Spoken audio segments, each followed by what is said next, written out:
Pahirapan ang pag-rescue sa isang senior citizen sa isang subdivision sa Cainta, Rizal. Hindi pa rin makapasok ang mga sasakyan doon dahil sa baha. Saksi live si Katrina Son. Katrina? Mariz, baha pa rin ang ilang mga barangay dito sa Cainta, Rizal. Kaya naman ang ilang mga residente nahihirapan na at nagkakaubusan na sa kanilang supply ng pagkain.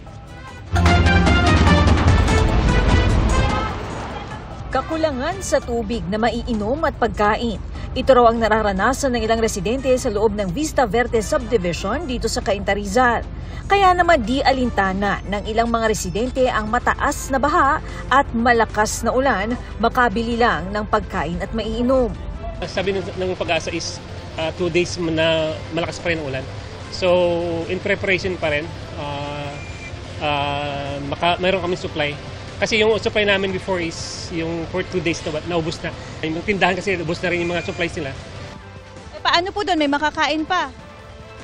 Pagdating ko, makakabili ng pagkain. Paraan na rin daw nila ito ng paghahanda lalo na at may bagyo na naman. Kasi baka bukas meron pa rin mahirapan kami lumabas. Kaya bumili na ako. Mas maganda na raw na handa sila lalo na at patuloy daw ang pagtaas ng baha sa kanilang lugar. Andito ako ngayon sa Vista Verde Executive Village dito sa Barangay San Isidro sa Cainta, Rizal. Ang subdivision nga na ito ay isa sa mga subdivision na talagang binaha. Sa kinatatayuan ko ngayon ay hanggang tuhod ang baha pero kapag napunta ka pa raw sa looban ay lampas dibdib na ang taas ng baha. Kaya naman kanya-kanya na ang mga residente dito sa paggawa ng kanilang mga makeshift na balsa. Ito po yung pressure na sira, bali ginawa na namin ng paraan para makatulong din sa mga kapwa nating Pilipino na gusto mo sa bahay. Ang dahil po kasing lumulutang na saging-saging dito, madami, kaya kinuha na lang po namin. Kaysa namang bumarabara na lang, tagpi-tagpi na namin para gawing balsa. Bali swimming pool to ng mga bata po, tas ginawa na lang po naming bangkap.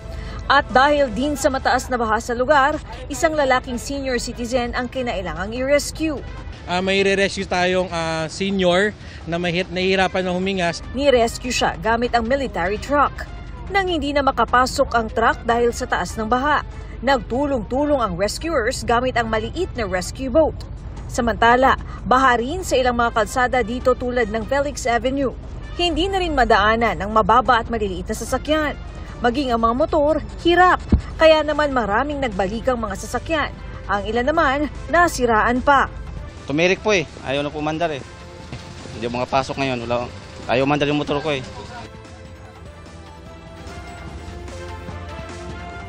Mariz, sa mga oras naman na ito ay tumigil na nga yung malakas na ulan na naranasan natin buong maghapon dito sa Cainta, sa Rizal. At sa ngayon naman, mataas pa rin nga yung baha rito.